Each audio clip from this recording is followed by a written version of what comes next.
best I can. Thank you. Thank you very much. Thank you very much for joining us today.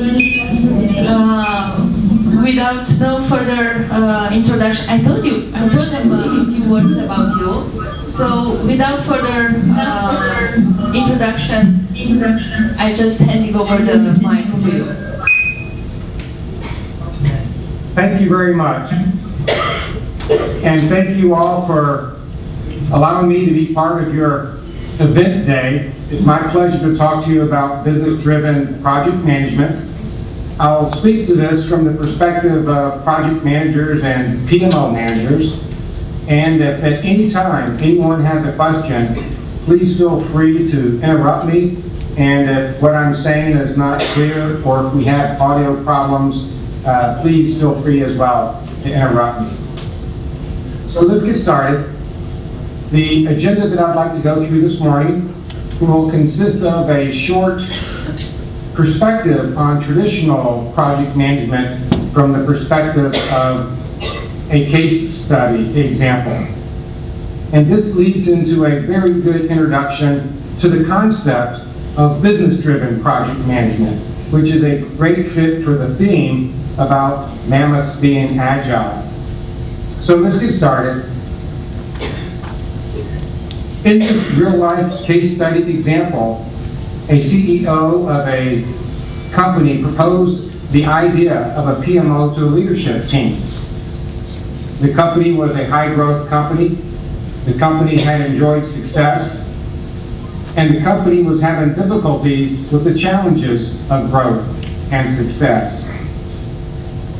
In particular, the company was having difficulties with all of the project opportunities that they had before it. So the CEO of the company proposed the idea of having a PMO to the leadership team, and the leadership team all was very enthusiastic about the idea of having a PMO, each for their own reasons. And they interviewed a number of PMO candidates, and 2 candidates made the final list to be selected to be hired as the PMO manager. One candidate was an experienced PMO manager that had set up PMOs, implemented processes and tools. And the other PMO manager was not an experienced PMO manager, but had a great deal of business experience. And the leadership team liked both candidates. But in the end, they chose the PMO manager that already had experience setting up PMOs. And this PMO manager had a credential. He was a certified project management professional. And so they hired that manager, the first PMO manager of the short list. And in the first week, the leadership team each met with the PMO manager. And in week 2, this PMO manager presented his strategy for the PMO and for project management. Now, many of you might be thinking that's very fast, a PMO strategy in week 2. What could such a strategy be? Well, I would share with you that each of you know what the strategy was already. What was it? People, process, tools, and let's throw in some training. Well, the PMO manager, after his second week on the job, presented his strategy for the PMO with a recommendation to form a small PMO team to implement a project management tool that he had had familiarity with at another company, to implement a methodology aligned to the latest PMBOK guide standard, and to implement a training strategy. And all of this was the idea, the plan that the PMO manager thought was best. So after 6 months, how do you think the PMO was going? Was the PMO manager up for a pay raise? Or was the PMO at risk of being closed? Well, the vice president of sales was unhappy because it was taking too long to get new projects underway. And one of his reasons for wanting that PMO was that 50% of the sales revenue was project related, professional services projects.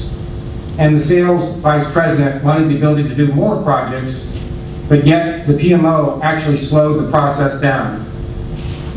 The vice president of professional services was unhappy because the methodology that the PMO manager developed, though it was aligned to the PMBOK guide, did not fundamentally address the project issues that the vice president of professional services had, mainly the sales teams, after the professional services statement of work had been agreed to, of changing the scope and agreeing to additional scope by the customer. The vice president of business development was unhappy because all of the business development projects to work with business partners and channel partners that never got enough resources were now not getting enough resources as well.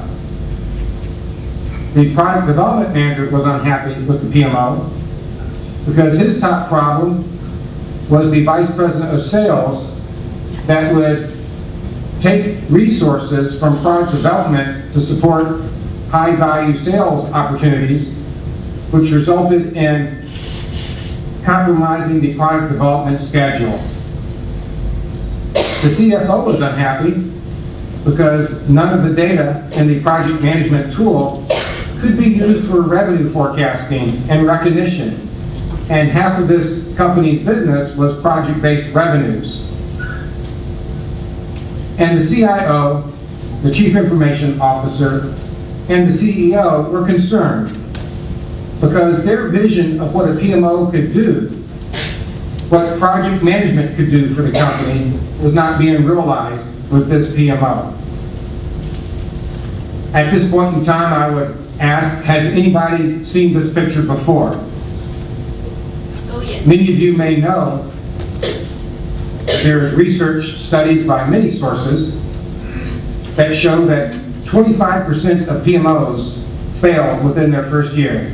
50% of PMOs are closed within their second year, and 75% of PMOs are shut down after 4 years. And this is one of the reasons why. Because too often, project management office managers advance cookie cutter strategies, people, process, tools, right away without first understanding the business problems that the company has, that the leadership team has, for which a PMO can best address. Now, after the 6-month checkpoint, the leadership team met with the PMO manager, and the PMO manager was asked by the leadership team why the PMO isn't being more helpful to their needs. At which the PMO manager replied, "Your needs and problems are outside the scope of my PMO." Well, you can imagine that didn't go too well. And after a year, the PMO manager resigned. The CEO wanted him to stay on. Half the leadership team wanted to close the PMO and said, "Let's don't ever do that again. It didn't work." But the other half of the team, including the CEO, wanted to give it another go. And he reached out to that second PMO manager that they interviewed, that they liked a real lot, told that manager what had happened over the last year, and offered him the job. The second PMO manager was very happy to join the company. And unlike the first PMO manager, rather than presenting a strategy in his second week, the second PMO manager scheduled a meeting using the Nemawashi technique. He met with the leadership team to understand what are the top 3 business problems that the company has.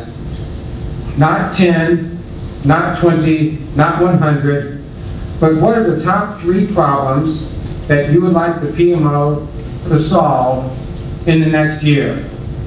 And based upon those 3 problems, what is the vision and mission and goals, objectives that you would like your PMO to have? And based upon the PMO solving your top 3 problems, what is the value to the business of the PMO doing that?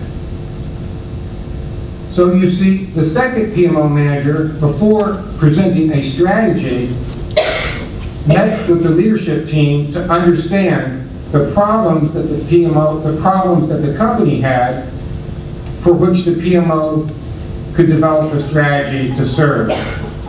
And